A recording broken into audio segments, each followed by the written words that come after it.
or 3?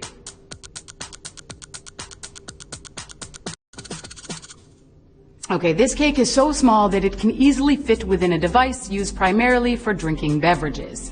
This device also has a celebratory connotation, as it is half the name of several trophies handed out for top achievements in sports. Hockey has the Stanley, tennis presents the Davis, and NASCAR delivers the Winston. This word can also be a verb. Do you see what I'm doing with my hands? Huh? All right, the correct answer is cupcake number 3. Now, cupcake can also be a term of endearment or a condescending label. It all depends on who says it and how they say it. It might be like, "Hi there, cupcake," or "Move along, cupcake." And those are also 2 characters that I'm working on. Did I nail it? All right, let me know later. All right, question number 2. Why does the moon look like it can fit in your hand? Your hand is enormous, the moon is tiny, or the moon is far away.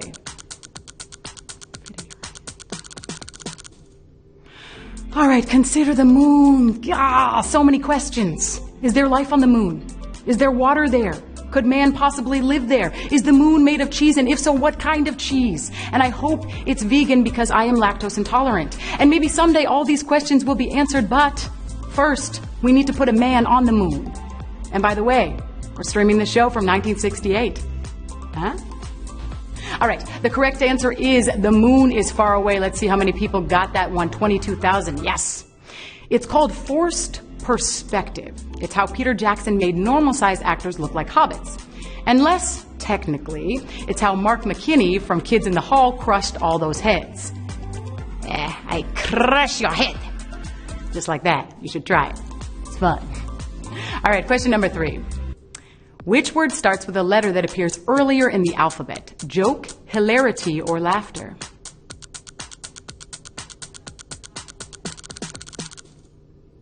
Now, you probably recognize that each of these options is synonymous with having an enjoyable, perhaps raucous time. You know, cracking up, busting a gut, splitting your sides.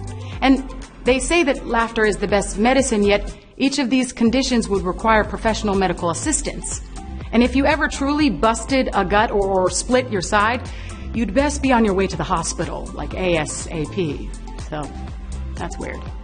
All right, the correct answer is hilarity. Let's see who got hilarity. 18,000. Nice. Now, if you got that one wrong, no sweat. Just keep playing in spectator mode. You earn a point for every correct answer. 15 points gets you a mystery box full of coins and power-ups, so stick around. No need for FOMO. Let's do it. Question number 4. The First Amendment of the U.S. Constitution guarantees what? Right of trial by jury, freedom from excessive bail, or freedom of the press? All right, the U.S. Constitution has 27 amendments. These are the awesome ideas that came after the final Constitution was written. It's kind of like when you make up a shopping list.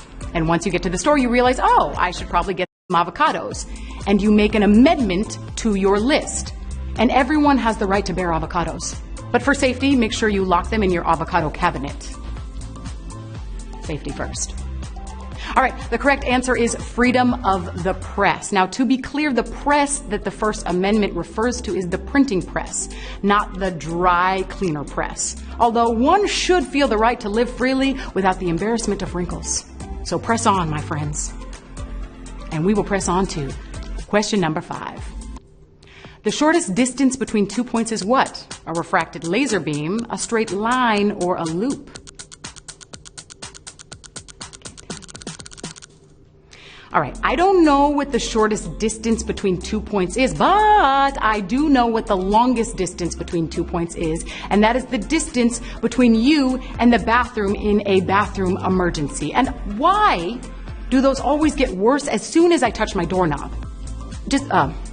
I'm asking for a friend. Yeah.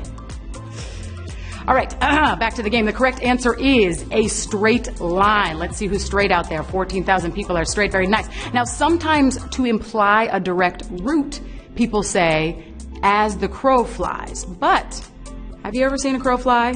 They don't go straight. They do not go in a straight line. They're always swooping down to cause trouble. And I don't want to go that direction. I want to go this direction. So I'm not following those crows. All right, remember, my friends, you can always stay in the game by using an extra life on any question you get wrong except the last question. Just tap on the heart icon during our pre-show countdown. That will share our game with a friend, and it gives you an extra life to use the next time you play. We love to give around here. All right, question number 6. Music comes from the Greek mousiki, meaning what? Sound of our makers, art of the muses, or beauty with meaning? Yeah, Greek words.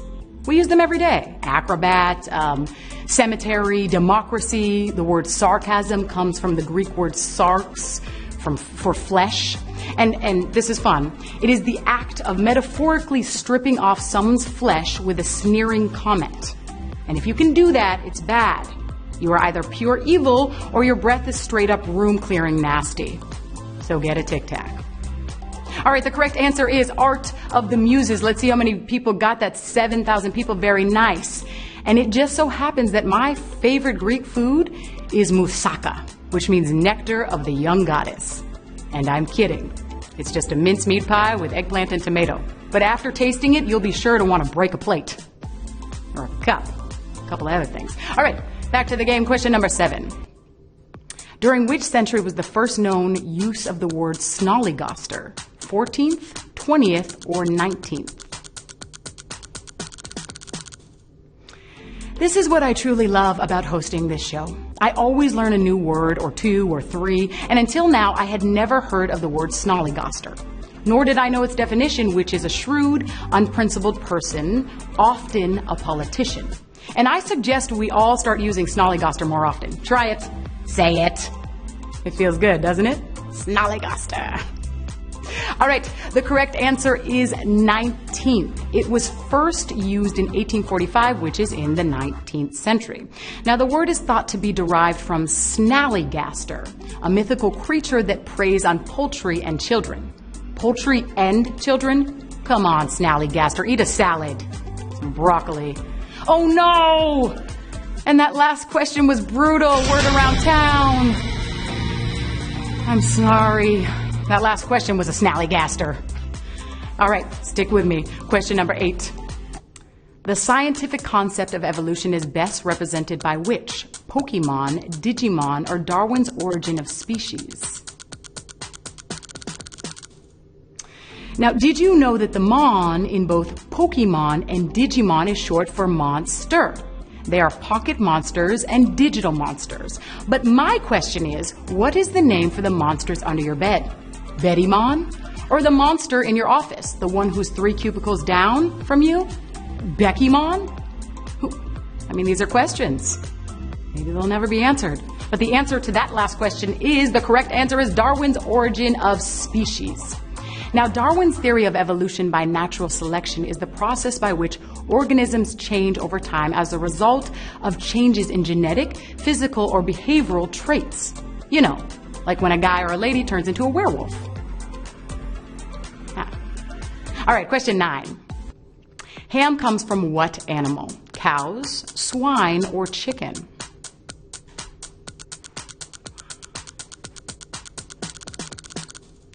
Good old ham. It's a food source and also a term for a showboaty performer. You've all heard it. I've been called a ham. What a ham. Look at him hamming it up. And it is believed that ham, in this sense, is short for the term ham-fatter, which meant an inferior jazz performer. And ham-fatter was an especially hurtful thing to call a young, impressionable, and portly Kenny G. Way to get that weight off, Kenny. And as for brunch music, there's no one better. You go, Kenny. All right, the correct answer is swine. Let's see how many people got swine. 3,000, very nice. Now, a weird fact, ham fat was also used to remove stage makeup in the gross olden days. And that would have been nice to know before Easter. I just threw out a bunch of ham fat. I could have used that to remove my smoky eye or for lip gloss. Now we know. All right, question number 10.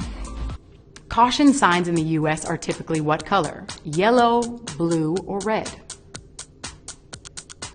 What color? Now, I've got to say that the sign program here in the good old US of A and throughout the world is remarkably consistent. No matter where you go, it seems that all directional highway signs feature white letters on green backgrounds. Now, caution signs are obviously a different color. But the most obvious caution sign in my book is when people tell me they love the movie Silence of the Lambs. Then I know to steer clear of that person. Yeah, something just came up, so I gotta go. All right, the correct answer is yellow. Now, yellow stands out and drivers can see it well from a distance, even at high speeds. Also, just think about it. What else is yellow? It's either a caution sign or a guy dressed as a banana handing out flyers for a smoothie store. So either way, you gotta exercise caution. Yeah. All right, question 11. What is the correct spelling of this word? 1, 2, or 3?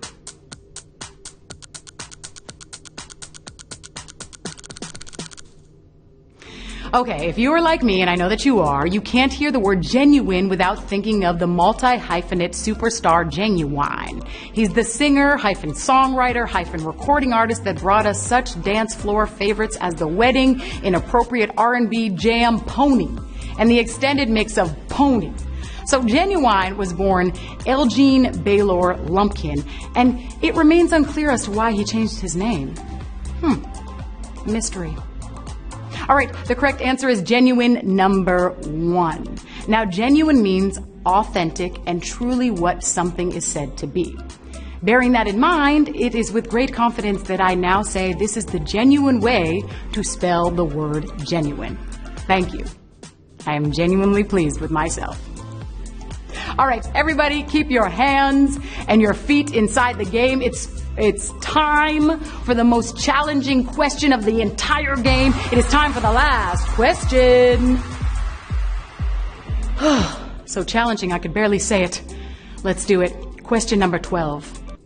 What is supposed to happen when you put mail in a mailbox? It's picked up and delivered, it's stolen by the mail gnomes, or it's transcribed and burned. Okay. For all we know, mail gnomes could be living inside every mailbox, like those Keebler elves that live in the tree. And you can't really get a good look inside a mailbox without vandalizing, and that is a crime. So I guess our hands are tied.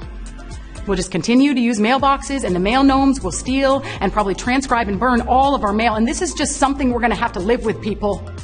Something we're going to have to, what? Oh, okay, I'm sorry. The correct answer is, it's picked up and delivered. Oh. Phew! That's a relief. I was really going down a dark road with that mail gnome theory. I'm sorry about that. All right, you know this is a hump day for me too, and we did it. We got over the hump together, and so many of you got all of the questions right. Look at all you beautiful hump hurdling winners. Let me call some of you out. Sarah G, you're a hump hurdler. Sharon M, way to go. Jasmine P, very nice. You got over that hump. Brian R, you got over that hump. Randy B, yes, little S, you got over the big hump though. Lisa S, way to go. Leather B, you got over the hump. Kathy C, Callie J, Cheese King 777, you showed that hump who's boss. And let's see what y'all are taking home. $1.74, very nice, very nice. Oh, my friends, that was so much fun. I think we should do this again tomorrow, shouldn't we? I think so. Same place, same app, and another crack at a piece of our $2,500 jackpot. I've been your host, Tristan Cunningham, and this has been Words with Friends Live. Now, head back to Words with Friends and show them who's the word master now. Yeah, you show them.